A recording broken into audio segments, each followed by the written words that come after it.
Shalom, peuple de Dieu, que le Seigneur Jésus-Christ vous bénisse encore une fois de plus et bienvenue dans notre petite séance d'exhortation sur le thème « Le terrain où l'épouse n'entrera pas ».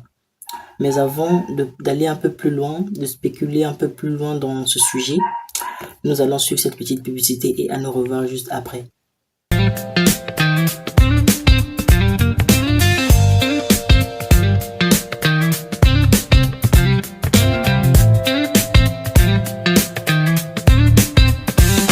Gloire à Dieu, que le Seigneur vous bénisse encore une fois de plus. Alors, comme je disais avant la publicité, que nous allons parler du terrain où l'épouse n'entrera pas. Donc, le thème d'aujourd'hui que Dieu m'a mis dans le cœur, il s'agit du thème dont on a nommé le terrain où l'épouse n'entrera pas. Amen. Alors, je vais lancer une petite prière, excusez-moi, et après on va filer avec l'exhortation.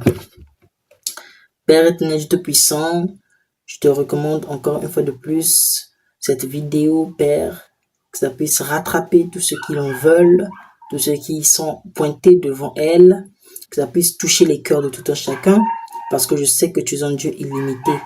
Père, à toi j'offre cette petite exhortation, que cette exhortation soit remplie d'instructions et que cette exhortation puisse changer les cœurs de tout un chacun. Par le nom tout-puissant de ton Saint-Nom, le Seigneur Jésus-Christ, j'ai ainsi prié et demandé. Amen. Amen. Alors, nous parlons aujourd'hui d'un sujet très essentiel, différemment du sujet dont on avait parlé la fois dernière sur le frère Neville Aimé. Et j'ai eu à voir quelques commentaires qui m'ont vraiment fait chaud au cœur. C'est vrai que c'est pas facile, mais il y a eu des commentaires qui m'ont vraiment fait chaud au cœur. Et il y a un frère, je voudrais bien le dédicacer, il s'agit du frère Josué Tunta. Je pense que certainement une personne peut le connaître en regardant ma vidéo, ou peut-être pas, mais en tout cas, si vous ne le connaissez pas, il a une chaîne YouTube tout comme moi, et il fait aussi quelque chose pour Dieu sur Internet. Vous pouvez aller voir sa chaîne YouTube, c'est le frère Josué Tunta. Alors, comme vous le voyez, je viens de vous présenter sa chaîne YouTube là, vous pouvez voir l'image, vous pouvez aller rechercher sur YouTube, c'est un bon frère, j'ai aimé ce qu'il a fait là-bas sur YouTube, vraiment que le Seigneur le bénisse richement, qu'il aille loin avec cette chaîne-là et que à travers cette chaîne-là, que beaucoup de monde soit fortifié, soit vraiment fortifié par le nom tout-puissant du Seigneur Jésus-Christ. Amen. Pour nous, les gens qui faisons ces choses sur YouTube, surtout qui s'agit de la parole, c'est pas souvent facile, surtout pour être soutenu, mais avec l'aide de Dieu, on est souvent là, on est ferme, attaché à ce message. J'avais raconté ça, je raconte ça plusieurs fois même, que moi, le frère Giscard, quand j'ai commencé ma chaîne YouTube, quand j'ai commencé à parler de la parole sur Internet, déjà que c'est pas la première fois que je puisse parler de la parole, parce que quand je commençais à prêcher, c'était les gens de ma famille, mes petits frères, mes petites sœurs, je les rassemblais, je les parlais de la parole, et là j'avais 12 ans. J'avais 12 ans quand j'avais commencé, et quand je suis allé un peu plus loin, laisse-moi m'emmener à un niveau où je commençais à parler de la parole aux gens du quartier, et j'essayais de les instruire en parlant de la parole, et là, c'était à mes 13 ans, et après, quelque chose m'a pointé du doigt vers Internet, et quand je suis rentré sur Internet, c'était pas facile. J'avais commencé avec 4 abonnés seulement. En une année, je n'avais que 4 abonnés. Et je me disais que certainement ça ne pouvait pas marcher ici, peut-être que les gens ne voulaient pas entendre ce que je disais, peut-être que je ne les intéressais pas, mais au fil du temps, avec Dieu, avec le réconfort qu'il me donnait toujours, j'étais persuadé que un jour ou l'autre, ce message devait toucher le monde entier. Et aujourd'hui, je suis en train de voir cela s'accomplir. Ça commence à toucher le monde entier.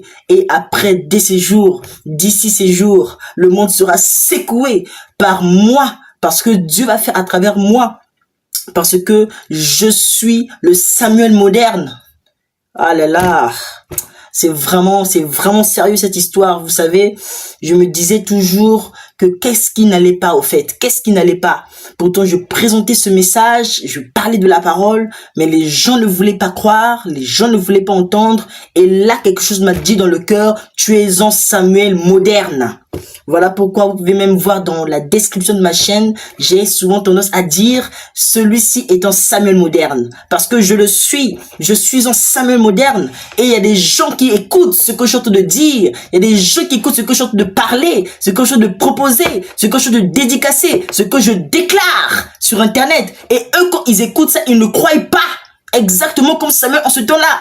Quand il pouvait dire à Élie, Élie, regarde ce que j'ai vu, regarde ce que Dieu m'a dit. Élie ne pouvait pas croire, les gens ne pouvaient pas croire, mais c'était réel et ça devait arriver. Alléluia. Et c'est ce qui va arriver certainement. J'en suis conscient et je suis persuadé que ce que je suis en train de vous dire depuis que j'ai créé ma chaîne YouTube, ce n'est que la vérité et ça va arriver. Amen. Oh là là, vraiment, soutenez le frère Josué Tuntam. Vraiment, il faut soutenir ce genre de choses. Au lieu d'aller soutenir des gens qui font des blagues inutiles, qui chantent des chansons inutiles, partez soutenir ceux qui soutiennent l'œuvre du Seigneur Jésus-Christ. J'ai vraiment aimé ce que le frère Josué Tuntam a fait sur Internet. Vraiment, ces animations-là avec ces petites histoires de Dieu-là, c'est vraiment une très bonne chose. Il y a aussi un frère, le frère Grace Mahoma. Lui aussi, j'ai vraiment aimé ce qu'il a fait.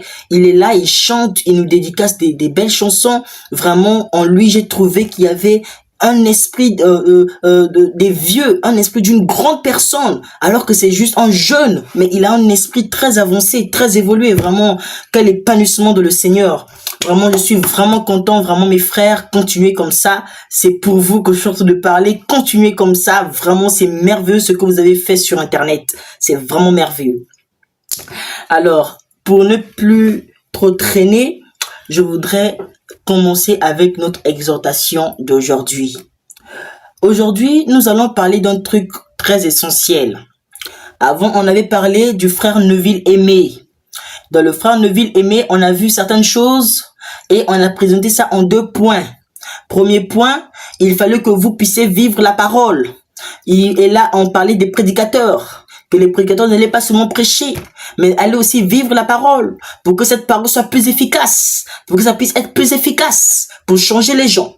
Et au deuxième point, il s'agissait de nous qui écoutons les prédicateurs qui vivent la parole, qui vivent correctement la parole, que nous aussi nous puissions vivre ce que eux ils prêchent. Parce qu'il est risqué d'entendre un prédicateur qui vit le message, qui vit ce qu'il présente à l'église, et si vous ne l'écoutez pas, et si vous n'appliquez pas ce qu'il a dit. Voyez-vous, donc c'était ça le deuxième point. Et c'était vraiment bénissant. Il y a des gens qui ont écrit, qui m'ont béni à travers cette exhortation-là. Et j'ai fait quelques petits extraits à travers ma chaîne TikTok. On a nommé La Parole en temps réel. Vous pouvez aller vérifier. Ou encore, vous pouvez trouver cela par FR Giscard Makita. Vous allez trouver cela. Mais aujourd'hui, nous allons parler d'un sujet qui n'a rien à voir avec le frère Neville Aimé. Aujourd'hui, nous allons parler de l'épouse, le terrain où l'épouse n'entrera pas. C'est de ça que nous allons parler aujourd'hui. Le terrain où l'épouse n'entrera pas. Mes frères, il y a une chose catastrophique qui est en train de se passer dans ce monde. Il y a une chose catastrophique qui est en train de se pointer. Mais les gens n'arrivent pas à voir cette chose. Mais moi, quand je vois le monde et ce qui est en train d'arriver, je suis en train d'apercevoir cette chose. Et il y a des gens comme moi, ils sont dispersés un peu par-ci par-là dans le monde. Ils sont en train d'apercevoir cette chose. Parce que cette chose arrive. Cette chose arrive, mes frères. Oh là là, c'est juste une petite exhortation. Alors, qu'est-ce qui vient? Quel est ce terrain où l'épouse n'entrera pas? Vous savez, l'épouse, dans la parole, l'épouse est la femme du Christ. C'est la dame du Seigneur. Et cette dame-là a porté une robe. On appelle ça la robe arc-en-ciel. En gros, l'épouse, c'est toutes ces personnes-là qui ont manifesté la pyramide, la stature d'un homme parfait. En eux, toutes ces personnes-là représentent l'épouse. Parce que ces personnes-là sont le corps. Ces personnes-là sont les membres du corps épouse. Voyez-vous? C'est de ça dont nous parlons. Je suis une partie de l'épouse. Vous qui me suivez, certainement, vous êtes une partie de l'épouse. Et tous ensemble, nous formons le corps de Christ. Nous formons l'épouse du Seigneur sur terre. Et cette épouse avait un rôle. Le rôle de l'épouse était de rester calme et de garder les instructions. Car le maître, quand il s'en allait, il devait revenir chercher l'épouse. Cette histoire peut être remarquée comme l'histoire de Boaz. Boaz et Ruth. Boaz, quand il est venu, il a racheté Naomi pour récupérer Ruth. C'est ce qu'il a fait. Et nous, aujourd'hui, il rachète Israël et il récupère l'épouse. Maintenant, vous, ne voyez-vous pas cette chose venir petit à petit? Ça vient. Et c'est l'épouse. L'épouse avait ce droit de porter cette robe parce qu'elle était la privilégiée. Et l'épouse avait un devoir, le devoir de garder les instructions. Parce qu'il fallait qu'elle puisse garder les instructions jusqu'à ce que le maître va venir pendant qu'il descend. Donc il est en train de descendre au fur et à mesure. Il est en train de descendre petit à petit. Le maître est en train de venir et il vient récupérer l'épouse par l'enlèvement. Mais est-ce que l'épouse sera prête le jour de l'enlèvement? Oui, l'épouse sera prête. Mais on va parler de quelque chose, mes amis, car il y a quelque chose qui se passe. L'épouse, je ne sais pas si c'est l'épouse qui se comporte comme ça, ou bien si c'est pas l'épouse. En tout cas, je ne sais pas. Mais il y a quelque chose qui est en train de se passer. Voyez-vous? Et la chose qui pointe d'abord du premier doigt, c'est que on a d'abord changé un petit truc dans votre conscience, c'est que les gens pensent que en rentrant dans les tabernacles, ils pensent que ils sont dans le message. Une personne qui est dans le message ne se comporte pas comme n'importe qui, ne vit pas comme n'importe qui. Cette personne a la vie même de Dieu en elle. Cette personne devient Dieu sur terre. Cette personne est la représentation de Dieu sur terre. Donc elle n'est pas n'importe qui. Aujourd'hui, les gens se disent que je suis dans le message, mais ils ne pratiquent pas ce que dit le message. Alors, comment peux-tu déclarer que tu es dans le message, mais si tu ne fais pas ce que t'a dit le message? C'est impossible. Le message était un être. Voyez-vous, le message était un être. Et ce être rentrait dans une chair humaine. Et quand ce être rentrait, il ne sortait plus. Il restait dans la chair pour toujours. Il ne pouvait pas être là aujourd'hui et disparaître demain. Quand il rentrait, il ne sortait plus. Donc quand il rentre en toi, il se stabilise et il ne quitte plus ton corps. Tu deviens l'épouse pour toujours. Mais aujourd'hui, remarquez mes frères, dans le monde du message, il y a des choses qui sont en train de se passer. Et ces choses-là se passent dans le monde du message. C'est sur ça que je suis en train de venir pointer du doigt. Parce que j'ai toujours eu l'impression et la sensation que j'étais un prédicateur libre. Oui, je le suis. Je suis un prédicateur libre. Je pointe du doigt à n'importe quelle situation. Quand j'ai vu la chose, je l'ai capté et quelque chose m'a pointé du doigt vers ça. Et on va parler de ça ce matin. Vraiment, c'est très important. Et c'est très scripturaire. Dans Éphésiens chapitre 5, quelque chose est en train de se dire, à partir du verset 8. Et là, on dit dans la Bible, autrefois, vous étiez ténèbres, et maintenant vous êtes lumière dans le Seigneur. Ok? Marchez comme des enfants de la lumière. Autrefois, vous étiez dans les ténèbres, Dieu vous a racheté, vous a ramené de la lumière, et maintenant que vous êtes de la lumière, marchez comme les enfants de la lumière. Ça veut dire, ne marchez plus comme avant, mais conformez-vous maintenant à la parole d'aujourd'hui, à ce que vous avez écouté, à ce que vous êtes en train de croire. Parce que ce que vous étiez hier, elle est passée. Cette personne est passée. Vous êtes maintenant la personne du présent. Vous êtes maintenant la personne d'aujourd'hui. Vous êtes maintenant la personne de cette parole-ci. Amen. Et là, car le fruit de la lumière consiste en toutes sortes de bonté, de justice, de vérité. Examinez ce qui est agréable au Seigneur. Mes frères, examinez ce qui est agréable à Dieu. Dans chaque portion de vos œuvres, examinez. Est-ce que ce que je suis en train de faire est agréable à Dieu? Est-ce que cette chose plaît à Dieu? Est-ce que cette chose, Dieu considère ça? Examinez. Regardez, il y a une petite chose qui se passe. Il y a des gens qui se croient chrétiens, qui croient qu'ils ont quitté les ténèbres et qui sont entrés dans la lumière. Mais ce qui est troublant, c'est que quand ces gens-là rentrent, quand ils sont soi-disant rentrés dans la lumière, ils sont dans le message, soi-disant, et ils sont en train de se la raconter. Vous voyez? Ils se la racontent beaucoup. Qu'est-ce qu'ils font? Ils vont prendre ce qui se passe dans d'autres églises. Ils créent une chaîne YouTube. Et des youtubeurs comme ça, des youtubeurs et des youtubeuses du message. Ils créent une chaîne YouTube. Ils prennent des histoires qui se passent dans telle église. Ils rapportent ça. Ils prennent des histoires qui se passent dans une autre église. Ils rapportent ça. Et ils commencent à faire une confrontation entre les déclarations des prédicateurs. Je suis contre cela. Je suis contre toutes ces chaînes YouTube qui prétendent être des chrétiens, qui prétendent être des enfants du Christ, qui prétendent faire du bien aux gens, mais au contraire, alors qu'ils sont en train de détruire les âmes. Il y a des chaînes YouTube que j'ai vues. Quelque chose, quand j'étais en train de voir ces choses-là sur YouTube, des gens, des sœurs et des frères en train de prendre des déclarations des prédicateurs, en train de dire c'est chaud, oh voilà ce que dit le pasteur un tel, voilà ce que dit le pasteur un tel, et ils font une confrontation.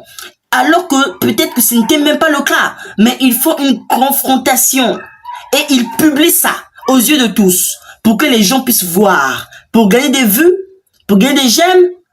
Je suis contre cela. Et quand j'ai vu ça, quelque chose du fond de mon cœur a pointé du doigt. J'ai dit, mais qu'est-ce qui se passe?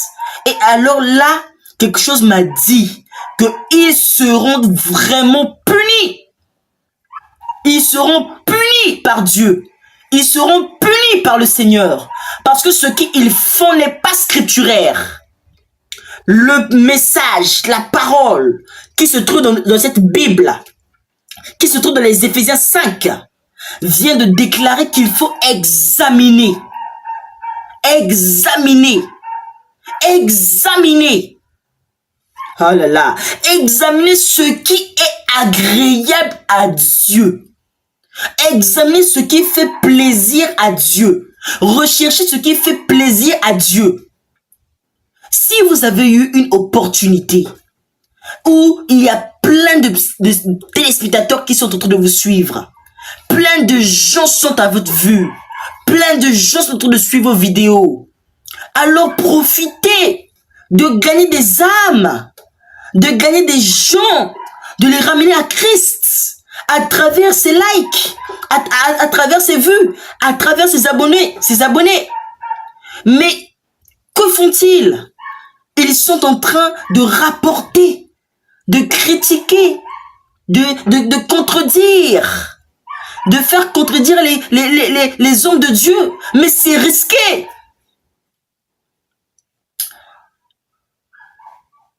Les chaînes Dimby TV, vraiment je ne voulais pas dire ça, mais j'ai compris que nous sommes dans un temps où les choses doivent se dire clairement. Dimby TV et les autres chaînes que j'ai eu à suivre là, qui faisaient ce genre de choses, Dieu vous a condamné. Et vous serez jugés pour cela. Parce que vous avez traumatisé les âmes des gens. Vous avez traumatisé les âmes des gens dans le monde. À cause de vous, les gens ne veulent plus croire aux Éphésiens 4.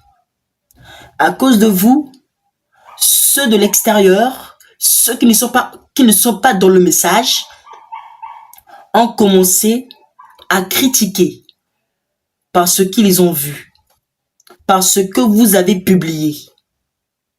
Vous montrez une très mauvaise image de tout le travail que Frère Branham a eu à faire sur terre. Et vous montrez une très mauvaise image des Éphésiens 4. Et ça, c'est vraiment dangereux.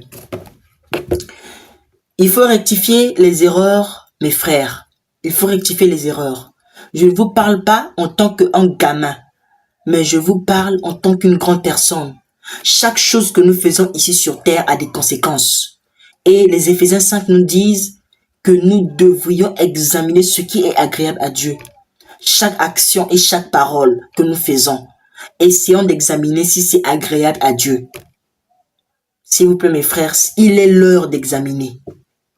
Et alors là, au verset 10, examinez ce qui est agréable au Seigneur et ne prenez point part aux œuvres infructueuses des ténèbres, mais plutôt condamnez-les. Dès qu'il y a du rapportage, vous mettez aussi à rentrer, à cliquer ces vidéos-là. Ne prenez pas part aux œuvres infructueuses, c'est-à-dire que des choses qui ne vous apportent rien. Voici le terrain où l'épouse n'entrera pas. C'est la distraction. L'épouse, elle est concentrée. Elle est en train de viser l'objectif. Elle est en train de voir l'objectif. Ses regards, son intelligence, sa conception est guidée vers l'enlèvement. Elle ne voit que ça dans sa tête. Elle ne voit que ça dans ses yeux. Elle ne voit que ça dans son esprit. C'est ça le terrain où l'épouse sera. C'est ça, la prière, la consécration, l'enlèvement, la préparation de l'âme. Mais le terrain où l'épouse n'entrera pas, la distraction. La distraction, mes frères. L'épouse n'entrera pas dans la distraction. Une fois que tu commences à aimer tout ce qui est distraction, et quand je parle de la distraction, je parle de ce qui est nuisible à ta vie spirituelle, à ta vie chrétienne, sache que tu n'as pas les caractéristiques d'une épouse de Christ. Parce que l'épouse de Christ doit manifester cela. C'est une écriture. Ne prenez point part aux œuvres infructueuses. Si ces chaînes-là qui prennent des rapportages de chaque église, de chaque prédicateur, de chaque prédication, s'ils rapportent, ils confrontent et ils sont en train de faire des buzz sur YouTube, s'ils font ça et que vous likez ça, vous commentez ça, vous suivez ça, ça veut dire que vous avez pris part aux œuvres infructueuses. Parce que qu'est-ce que cette chose va vous donner en retour? Ça va vous donner que de la haine. Ça va vous donner du dégoût. Ça peut même faire du mal à votre âme. Ne blaguez pas avec ces choses. C'est très dangereux. Vous ne rentrez pas dans ces choses-là. Restez dans un coin et priez. Nous ne sommes pas des journalistes pour rapporter ça ici. Non. Priez, c'est ça l'épouse. Voici un terrain où l'épouse n'entrera pas. L'épouse n'entrera pas dans ce genre de choses-là. Parce que l'épouse n'est pas comme ça. Oh. Mais plutôt condamnez-les. Condamnez ces choses-là. Condamnez ces choses. Pointez du doigt et dites, vous êtes hors gamme. Pointez du doigt et dites, vous êtes hors gamme. La symphonie de l'épouse est en train de sonner, est en train d'être jouée. Et il y a des membres du corps épouse qui sont en train de danser avec la symphonie. Mais on se rend compte que dans les églises, il y a des sons, il y a des notes qui sont carrément hors gamme. Et ce sont ces notes-là qu'on doit enlever. On doit les condamner. Car il est honteux de dire ce qu'ils font en secret. Il est honteux. Oh là là. Mais tout ce qui est condamné est manifesté par la lumière. Car tout ce qui est manifesté est la lumière. C'est pour cela qu'il est dit, réveille-toi, toi qui dors, réveille-toi d'entre les morts et et Christ t'éclairera. Voilà pourquoi je suis venu encore une fois de plus. C'est le temps du réveil, mes frères. Je suis en train de chercher à réveiller chacun de vous. Vous savez, quand on avait écouté le message, on l'avait écouté pour rester focus, en croyant que un jour ou l'autre, l'enlèvement devait venir et on devait retourner tous ensemble en un clin d'œil. Mais le temps est en train de prendre son cours, la durée est en train de prendre son cours et certaines personnes sont en train de s'endormir de plus belle. Mais je crois que c'est même ça le but. Le but, c'est que certaines personnes doivent s'endormir. Mais à tous ceux qui pensent qu'ils peuvent continuer à marcher avec ce message, je vous appelle à vous réveiller, car il est temps pour nous d'examiner ce que nous faisons et de nous examiner soi-même, pour que nous ne puissions pas déplaire à Dieu, mais pour que nous puissions toujours être agréables à Dieu. Amen. Et alors là, je vous appelle à faire attention avec les réseaux sociaux, parce que dans les réseaux sociaux, il y a de la négligence. On nous présente souvent des programmes que nous ne voulons pas voir. C'est vrai que vous pouvez rentrer pour suivre une bande. C'est vrai que vous pouvez rentrer pour suivre peut-être une exhortation du frère Giscard. C'est vrai que vous pouvez rentrer pour suivre une prédication et autres. Mais après, certaines personnes, ils rentrent pour suivre du n'importe quoi. Ils rentrent pour suivre des films. Ils rentrent pour suivre des animations. Ils rentrent pour suivre ceci. Ils rentrent pour suivre cela, des blagues, tout ça. C'est bien. C'est pas mauvais. Mais attention. Ces choses-là, ça tue la ferveur spirituelle. Voilà pourquoi il faut revenir au point culminant. Il faut revenir au point culminant parce que nous avons une mission. On doit passer plus de temps là-dedans. Ok mes frères? On doit passer plus de temps là-dedans. La distraction est un grand ennemi. Et cet ennemi-là, nous devrions l'abattre. Nous devions surmonter cet ennemi distraction pour que nous puissions atteindre le point culminant qu'il nous faut. Et ce point nous attend, mes frères.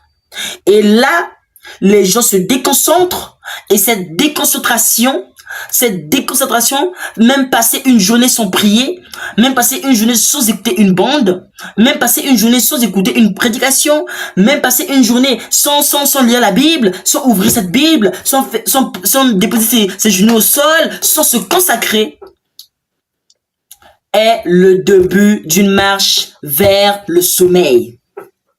Parce que plus vous allez rester stagné, plus vous allez rester mobile, plus vous vous dirigez vers la mort, plus vous vous dirigez vers le sommeil. Et vous ne devriez pas rentrer dans ce sommeil-là. Vous devriez vous réveiller. Vous devriez être éveillé.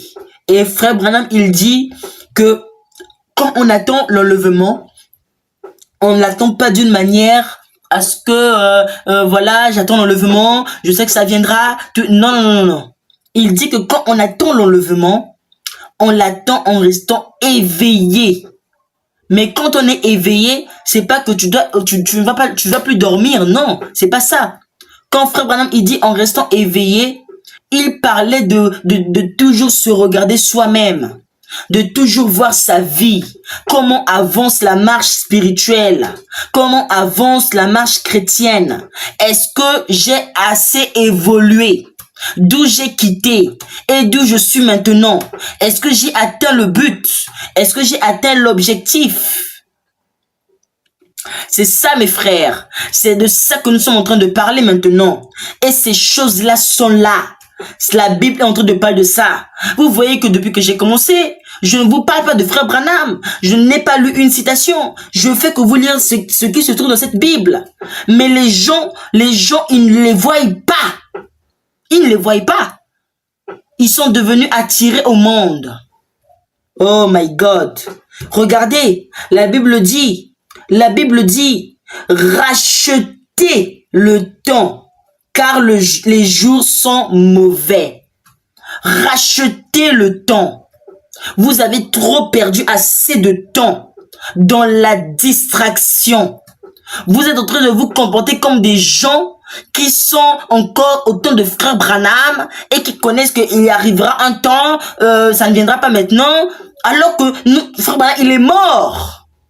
Alors que l'âge de la Odyssée, la durée de l'âge de la Odyssée, en rentrant d'ici 2026, nous allons atteindre 120 ans. Et William Branham, quand il prêchait, il avait dit qu'on était censé qu'atteindre les 100, les 117 ans. Et là, nous pointons vers les 120 ans en 2026. Vous voyez, on a dépassé même l'âge d'Éphèse. Donc, ça veut dire qu'on doit rester focus. Dieu, il a ajouté des durées, il a ajouté des mois, il a ajouté des semaines, il a ajouté des années pour que nous puissions avoir assez de temps pour rester concentrés, focus. C'est ça le problème. C'est ça le problème. Et les gens ne voient pas ça. Nous sommes en train de partir vers l'enlèvement. Nous sommes d'ailleurs en train de vivre l'enlèvement. Ça veut dire que nous devrions être prêts tous les jours. Et frère Branham a parlé de ça. Que tous les jours de notre vie, que nous puissions considérer ces jours-là comme notre dernier jour. À chaque fois que nous nous réveillons le matin, considérons toujours ça comme notre dernier jour. Parce qu'il se pourrait qu'il puisse y avoir un enlèvement. Il se pourrait que Dieu puisse revenir ce jour-là. Mais toi, tu as encore beaucoup de problèmes. Tu as encore beaucoup de défauts. Tu as encore beaucoup de choses à accomplir dans ta vie. Quand je parle d'accomplir, je ne vous parle pas des voitures, des maisons. Non, je vous parle de la vie. Tu as encore beaucoup de choses à construire dans cette vie-là. À arranger dans les parties de ta vie que tu n'arrives pas.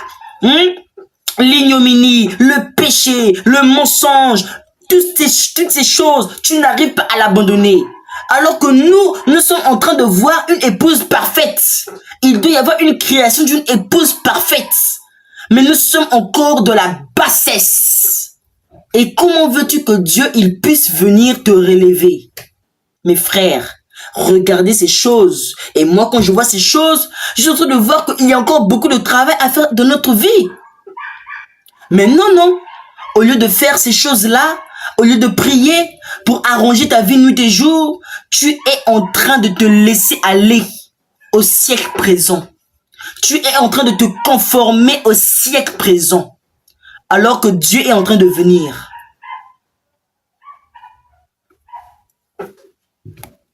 Alors il est dit, soyez au contraire remplis de l'esprit. Car c'est une fois que l'esprit rentre en vous, l'esprit vous guidera toujours dans le bon chemin.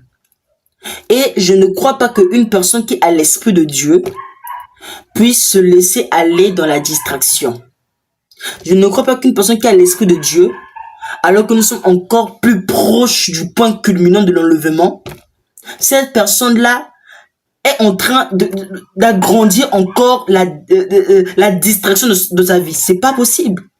L'esprit vous signale, l'esprit vous donne un signal qu'il est temps de prier, il est temps de lire la Bible, il est temps de se consacrer. Voilà ce qui fait l'esprit. Oh là là. Entretenez-vous par des psaumes, par des hymnes et par des cantiques spirituels, chantant, célébrant de tout votre cœur les louanges au Seigneur. Alors mes frères, le terrain où l'épouse n'entrera pas, il s'agit de tout ce qui est homme, tout ce qui est charnel. Regardez, je vais vous prendre un exemple. Quand je parle de tout ce qui est charnel, tout ce qui est homme, je suis en train de vous parler de la manière d'agir, la manière de faire. Vous savez, je ne suis qu'un jeune garçon. Quand j'ai commencé à parler sur YouTube, même ma maman ne voulait pas que je puisse faire ces choses-là sur YouTube. Elle ne voulait pas que je sois exposé aux réseaux sociaux. Mais c'était plus fort que moi. Je ne sais pas, je voulais vraiment parler au monde entier. Je voulais vraiment que beaucoup de gens puissent me suivre. Parce que j'ai souvent cette chose-là dans mon cœur. J'ai envie de prendre un mégaphone, un très géant mégaphone, que ça puisse filer, que tout le monde entier écoute ce que je suis en train de dire. Et alors, j'ai créé cette chaîne YouTube, j'étais très gamin et j'ai pas de la parole. Mes frères, quand vous voyez, je ne vais pas m'élever, je ne vais pas du tout m'élever, mais je sais pas, ça va de pair avec ce que je viens de parler au fait. Quand vous voyez un jeune garçon comme moi, qui ne crée pas une chaîne YouTube, parce que j'ai vu des jeunes adolescents, ils ont créé des chaînes YouTube pour faire des vidéos sur le sport, ce qui n'est pas mauvais, mais ils ont publié leur torse.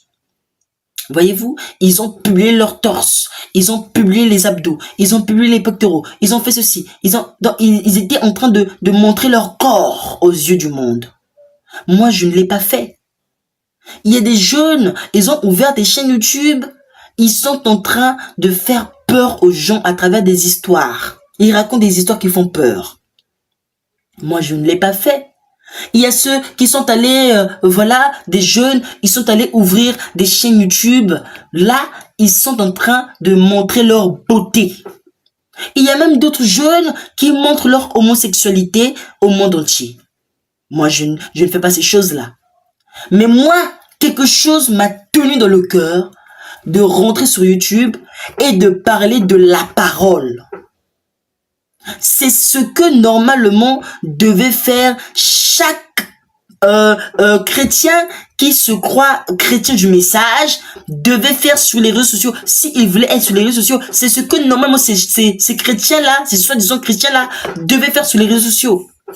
Mais aujourd'hui, ce qui est troublant, c'est que dans le monde du message, la majorité est en train de publier des choses sur les réseaux sociaux juste pour se faire remarquer. Ils ne publient pas le message, ils ne publient pas la parole, ils publient leur beauté. Ils publient leur beauté, je ne sais pas pourquoi, mais ils publient leur beauté. Et là, ça c'est quelque chose que l'épouse ne pourra pas faire. Parce que l'épouse n'a pas du temps à perdre. L'épouse est en train de viser quelque chose de grand. Quand on parle du ciel, quand on parle de l'enlèvement, c'est pas quelque chose de petit, hein. C'est quelque chose de très grand. C'est pas un truc que tu vas résoudre aujourd'hui, après, demain. Non, c'est quelque chose qui se conçoit. D'ailleurs, frère Branham, il dit lui-même que Jésus est en train de descendre en faisant le cri, la voix et la dernière trompette. C'est quelque chose qui se fait au fur et à mesure. C'est un processus, l'enlèvement. Mais vous, que pensez-vous de l'enlèvement? Est-ce que vous pouvez penser que dans cette marque-là, en faisant ces choses-là sur Internet, en vous publiant, en vous exhibant, vous les sœurs du message qui prennent des vidéos, elles sont les sortes de prendre des vidéos, elles s'exhibent comme pas possible, elles se publient comme pas possible, et elles sont en train de montrer leur corps aux yeux de tous. Regardez, je ne sais pas pourquoi elles font ça, peut-être pour avoir un fréquenté, peut-être pour avoir je sais pas quoi, mais en tout cas, elles le font sur Internet. Surtout TikTok, quand j'avais ouvert ma chaîne TikTok, je l'ai ouvert et là quand je suis rentré là-bas, j'ai commencé à aller créer cette chaîne-là, cette chaîne TikTok-là, et par inadvertance, j'étais là en train de passer les vidéos, je voyais que des sœurs du message qui étaient là en train de publier des choses sur TikTok qui n'avaient même pas de sens. Des choses qui n'ont même pas de sens, elles publient et c'est eux-mêmes qu'on voit, elles-mêmes qu'on voit, elles sont en train de marcher pendant qu'il y a une musique qui passe, elles sont en train de marcher, on les filme, mais c'est du n'importe quoi.